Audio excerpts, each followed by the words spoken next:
Hello बच्चों, अब हम शुरू करने जा रहे हैं एक्सरसाइज नंबर 11। इसकी रन थ्रू का सोल्यूशन डिटेल स्टडी करेंगे। क्वेश्चन नंबर फर्स्ट में आपको पूछा जा रहा है find the measure of each exterior angle of the regular polygon. आपको एक रेगुलर पॉलीगॉन गिवन है, इसके अंदर कुछ नंबर ऑफ साइड्स गिवन है। आपको पूछा जा रहा है ईच एक्सटीरियर एंगल का आप मेजरमेंट बताओ। आप क्या बताओ? ईच एक्सटीरियर एंगल का मेजरमेंट। तो सबसे पहला कॉन्सेप्ट होता है किसी भी रेगुलर पॉलीगॉन या फिर पॉलीगॉन के एक्सटीरियर एंगल्स की जो टोटल सम होती है वो कितनी होती है? 360 डिग्री। जब वो रेगुलर होगा तो सारे एक्सटीरियर एंगल क्या हो जाएंगे? सेम हो जाएंगे। और जब वो एन साइड से बना हुआ फिगर होगा तो ईच एक्सटीरियर एंगल की जो वैल्यू आती है वो आती है 360 degree divided by counting of sides. That means 360 divided by n. तो आपका जो आंसर आएगा वो कितना आएगा? 360 अपॉन एन। इसके अकॉर्डिंग हम आंसर बताएंगे। तो क्वेश्चन नंबर फर्स्ट में आपको नंबर ऑफ साइड्स की काउंटिंग कितनी गिवन है? 9। तो आप फर्स्ट का जब फर्स्ट पार्ट सॉल्व करेंगे तो आप इसमें लिखेंगे value of each exterior angle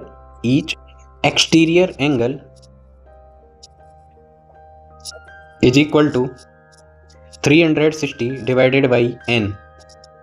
इसके अंदर जब फर्स्ट क्वेश्चन करेंगे तो 360 को आप डिवाइड करेंगे साइड्स की काउंटिंग से, और इस क्वेश्चन के लिए आपकी जो साइड्स की काउंटिंग गिवन है वो कितनी गिवन है? 9। कितनी गिवन है प्यारे बच्चों? तो आप बोलेंगे सर हमें ये साइड्स की काउंटिंग 9 गिवन है, तो आप 9 से डिवाइड करेंगे और आपके फर्स्ट क्वेश्चन की जो फर्स्ट पार्ट है उसका आंसर आ जाएगा 40 डिग्री। इसी तरीके से अब आप इसका सेकेंड पार्ट करेंगे। सेम लैंग्वेज आपको राइट करनी होगी, तो मैं इसे कॉपी कर देता हूँ आपके लिए, है ना, थोड़ा जल्दी हो जाएगा ये सारा पोर्शन। इसको थोड़ा सा कॉपी कर लेते हैं।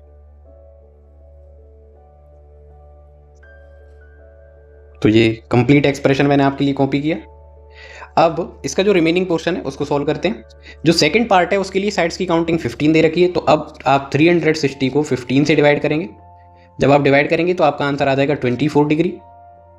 इसी तरीके से साइड्स की काउंटिंग अगले पार्ट में आपको 18 दे रखी है और उसके नेक्स्ट पार्ट में आपको 24 दे रखी है, उसे भी सॉल्व करते हैं। सेम इसी तरीके से ये पार्ट भी सॉल्व होंगे, है ना।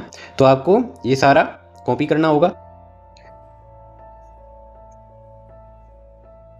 इसको एक बार और कॉपी कर लेते हैं जिससे हमारा ये जो वर्क है वो काफ़ी इजी वे में, स्मूथ वे में थोड़ा फास्ट हो जाए।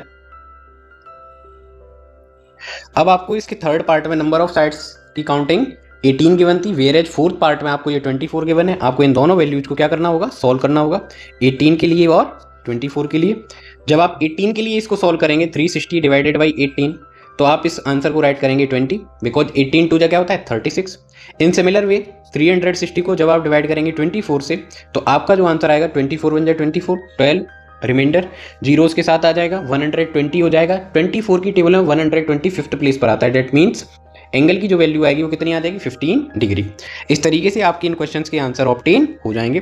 फर्स्ट क्वेश्चन का आंसर 40 डिग्री होगा, सेकंड क्वेश्चन का आंसर 24 होगा, थर्ड क्वेश्चन का आंसर 20 होगा और फोर्थ क्वेश्चन का आंसर 15 होगा। इस तरीके से आपका ये बेहतरीन क्वेश्चन एंड होता है। आई होप आपको ये अच्छे से समझ में आ गया होगा।